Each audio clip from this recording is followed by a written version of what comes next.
A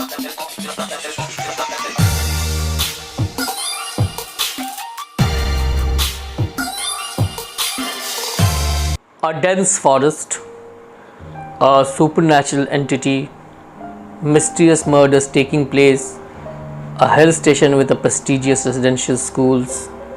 All familiar tropes for a thriller, right? Well, only partially. In this case. Hello people, I am Ayushman and welcome to my channel Ayush the Filmy Bookworm. The series I am discussing here, you must have guessed it from the thumbnail, is Candy, which is currently streaming on Voot and has gathered quite a lot of appreciation from critics and audiences alike. I watched it yesterday night and will review it and will give you my reactions on it. First, the storyline in brief. Candy starts with the murder of a young boy and lots of other murders spiraling out of it. Lots of people also get involved into the happenings. An insomniac teacher, his wife who thinks Pebble is their dead daughter, a group of spoilt young brats who are drug addicts, a drug cartel operated by a slightly psychotic MLA's son,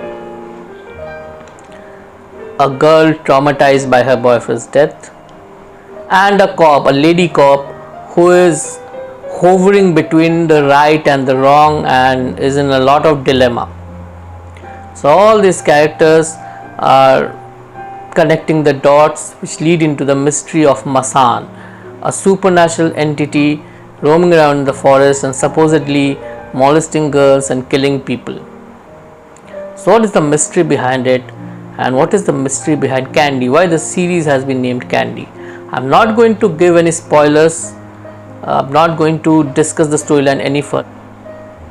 Now coming to the positive aspects and the negative aspects of the series. First, the positive aspects. First positive aspect of this series is that unlike many thrillers which are infesting the Indian OTT platforms, this one has got a lot of angles to it.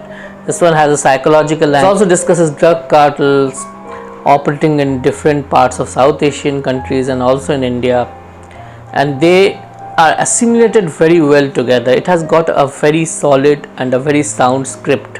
None of the connecting dots seem out of place.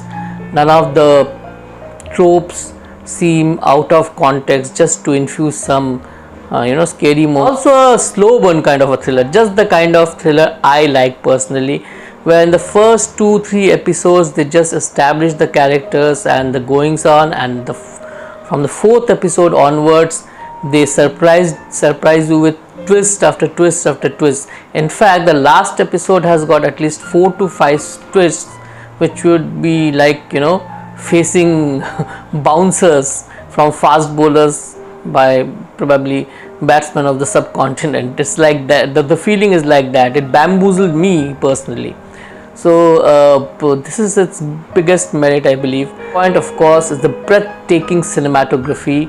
The series has been shot in Uttarakhand, and I don't remember any other series or film in recent times which captured Uttarakhand in its complete splendor. The cinematographer has done something different. He has not only captured the popular places but also has gone towards uncharted territories like some forested areas, hilly tracts, and also shown a glimpse of the urban life there in the area Rudrakund. It was very apparent that the film has been shot in Nainital, and I also saw the credits. It has been given the St. Joseph School and all these, the municipality of Nainital, they have been given credit. But it has been shown in such a way that you start imagining that there is a place called Rudrakund and all these things are really happening there. So kudos to the director and the cinematographer. So overall, technically the series is quite well made. Along with the lead characters who have done really well, I would like to mention the younger lot, the youngsters who have played the school students, resident school students, the hosteliers, for their bravura performances. All of them were really good. I don't know all the names, I don't remember all the names actually, but Riddhi Kumar as Kalki Rawat and Bodhisattva Sharma as Salman, who also acted in Patal Lok as Hathi Singh's son. These two deserve special mention for a fantastic performance. The others are also really good. Among the main characters, I think Ronit Roy has done really well as an insomniac teacher who has his trauma to battle and who also is highly principled and brave. He has given a bravura performance. Gopal Dutt, Richa Chadha, these two also have acted exceptionally well. Manu Rishi is in supreme form here, a far departure from his Oye Lucky Lucky Oye character Bengali.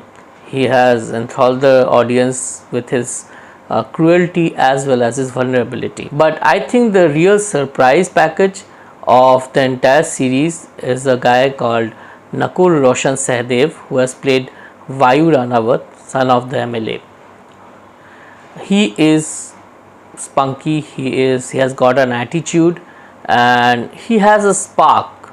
My wishful thinking maybe, but I am quite sure that this guy will make a mark in web series and films in future days to come. Handle this complex role where it's a grey shaded role with a few shades of whites and more shades of black really well.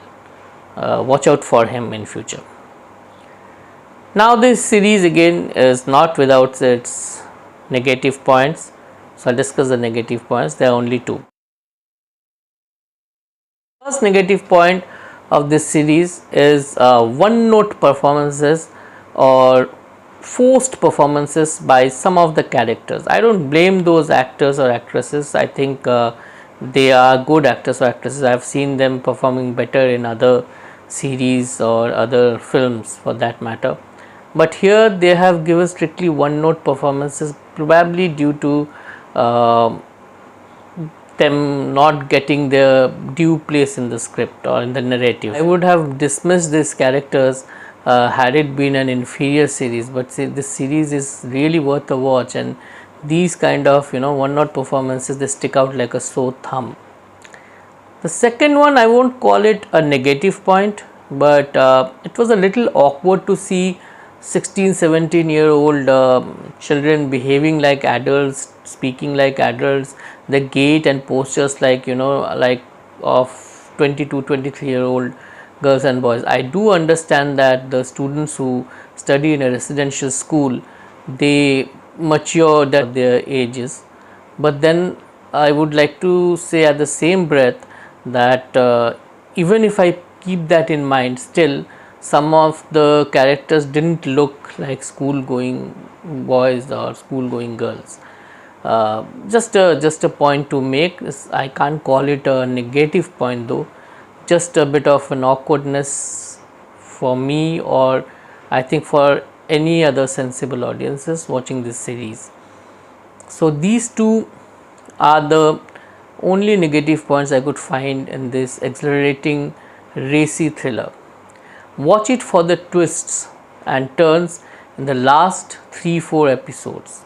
I would say sit down, relax till the third episode, but from the fourth episode be at the edge of your seats and see all the scenes in details. The dots have been beautifully connected, but still you have to watch it with rapt attention. If you want to watch a series with a lot of twists and turns and a slick execution, then Candy is the best bet for you. It's streaming on Voot, so you should go and catch it up.